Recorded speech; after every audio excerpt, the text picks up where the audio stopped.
Assalamualaikum warahmatullahi wabarakatuh. Halo anakku kelas 4 SD kelas Nuraulia. Jumpa kembali dengan Ibu Guru dalam mata pelajaran tematik IPS tema 8. Nah, pada kesempatan kali ini Ibu Guru akan menjelaskan tentang keragaman ekonomi. Nah, masih ingat kan apa itu kegiatan ekonomi? Nah, pada kesempatan kali ini, mari kita simak penjelasan Ibu Guru tentang macam-macam kegiatan ekonomi yang ada di lingkungan masyarakat kita. Selamat menyaksikan dan ingat, perhatikan baik-baik, pelajari kembali setiap video yang sudah Ibu Guru berikan di YouTube channel kelas 4. Terima kasih, semangat selalu anak-anak kelas 4 seluruhnya. Lingkungan mempengaruhi kegiatan ekonomi setiap penduduknya. Tahukah kamu tentang kegiatan ekonomi? Ya, betul sekali. Kegiatan ekonomi adalah kegiatan yang dilakukan oleh manusia untuk mendapatkan penghasilan, barang, atau jasa dengan tujuan mencapai kesejahteraan dalam hidupnya. Nah, berikut ini adalah macam-macam kegiatan ekonomi. Yang pertama adalah produksi. Apa itu produksi? Produksi adalah kegiatan menghasilkan barang dan juga jasa. Orang yang melakukan kegiatan ini disebut sebagai produsen. Yang kedua yaitu distribusi. Apa itu distribusi? Distribusi adalah kegiatan menyalurkan barang hasil produksi dari produsen ke konsumen. Orang yang melakukan kegiatan ini disebut sebagai distributor. Yang ketiga adalah kegiatan konsumsi. Apa itu kegiatan konsumsi? Yaitu kegiatan memakai barang-barang hasil produksi. Orang yang melakukan kegiatan ini biasanya disebut konsumen. Di sini Ibu akan memberikan contoh kegiatan ekonomi yang terdapat di Kabupaten Tabanan. Kabupaten Tabanan ini terletak di bagian selatan Pulau Bali ya, dan daerahnya didominasi dengan pegunungan dan pantai. Sepertiga wilayah dari Kabupaten Tabanan ini merupakan lahan pesawahan sehingga dikenal sebagai daerah agraris. Potensi unggulannya adalah di bidang pertanian, maka sebagian besar mata pencarian penduduknya adalah sebagai petani. Hasil pertaniannya ini berupa padi dan sayuran, dan biasanya hasilnya ini untuk memenuhi kebutuhan hotel, restoran, supermarket yang ada di Bali. Selain pertanian, ternak unggulan Kabupaten Tabanan juga adalah ayam. Nah, peternakan ayam buras, petelur, dan pedaging berada di daerah Tabanan, Kabupaten Tabanan ini. Nah, selain itu juga terdapat juga industri kerajinan seperti anyaman bambu, keramik, gerabah, logam, dan juga perak. Nah, yang tadi itu merupakan kegiatan produksi dari Kabupaten Tabanan. Nah, untuk sekarang adalah kegiatan distribusinya.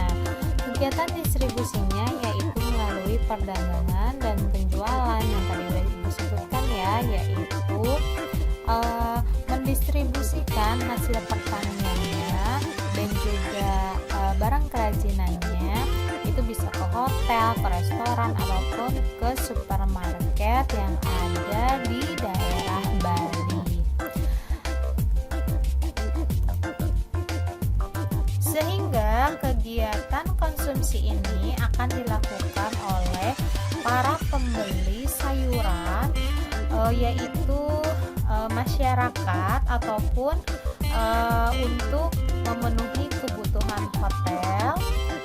Selain itu juga ada konsumsi bahan ternak seperti ayam maupun bahan-bahan kerajinan seperti anyaman, dan lain sebagainya.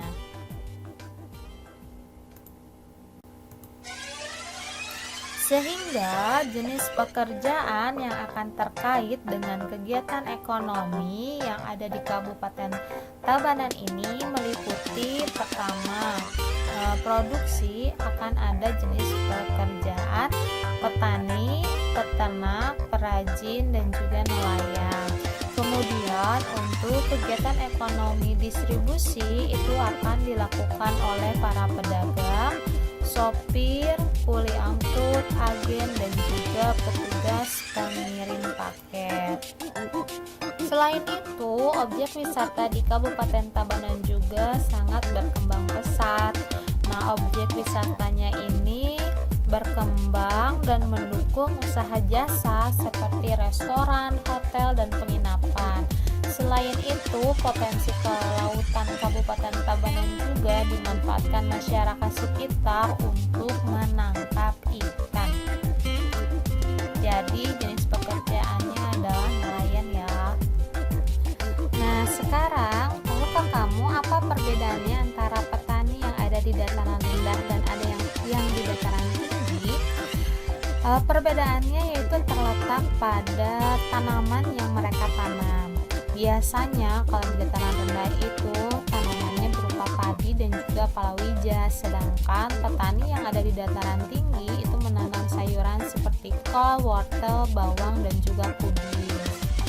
Nah, mengapa ya mata pencaharian penduduk berbeda sesuai dengan lingkungan tempat hidupnya? Kenapa demikian? Karena penduduk di suatu daerah cenderung memanfaatkan kekayaan alam di daerah tempat tinggalnya untuk memenuhi kebutuhannya. Karena kekayaan alam suatu daerah dengan daerah lain itu berbeda, maka akan menyebabkan berbagai jenis mata pencaharian penduduknya. Selain itu, lingkungan suatu daerah juga mempengaruhi jenis pekerjaan penduduknya. Nah, masyarakat di desa itu biasanya bekerja sebagai petani karena banyak sekali lahan pertanian yang tersedia. Sedangkan penduduk yang ada di kota itu lebih banyak bekerja sebagai pekerja jasa karena di kota merupakan pusat pemerintahan dan juga perdagangan. Apa ya itu pekerja jasa? Pekerja jasa itu adalah orang-orang yang memberikan pelayanan sesuai keahlian yang dimiliki. Contoh dari pekerja jasa itu misalkan saja dokter, guru, penjahit, konsultan, ataupun pengacara. Nah, di sini Ibu memberikan contoh tabel jenis-jenis pekerjaan yang biasanya ditekuni oleh masyarakat. Nah, jenis-jenis pekerjaan ini tadi sudah Ibu bahas dibagi menjadi dua ya. Ada pekerjaan yang menghasilkan barang dan juga ada pekerjaan yang menghasilkan jasa. Nah, bisa dilihat di tabel. Di sini misalkan pekerjaannya petani itu dia akan menghasilkan barang berupa padi ya yang akan diolah menjadi beras. Kemudian untuk peternak juga akan menghasilkan barang yaitu adalah bahan ternaknya seperti daging, telur, susu, misal ya. Kemudian untuk dokter ini adalah salah satu contoh pekerjaan yang menghasilkan jasa karena dokter ini akan memberikan resep bagi orang-orang yang sakit ya.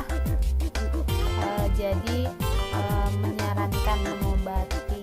Nah, kemudian untuk perajin akan menghasilkan barang berupa kerajinannya seperti anyaman, topeng, gerabah. Itu adalah barang-barang hasil kerajinan contohnya.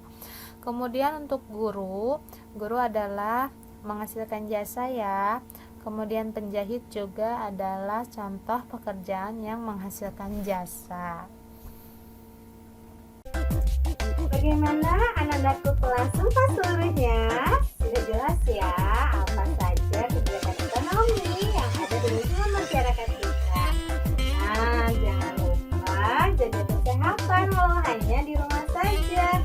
Jumpa kembali dengan Ibu Guru dalam mata pelajaran selanjutnya. Terima kasih. Wassalamualaikum warahmatullahi wabarakatuh. Sampai jumpa lagi.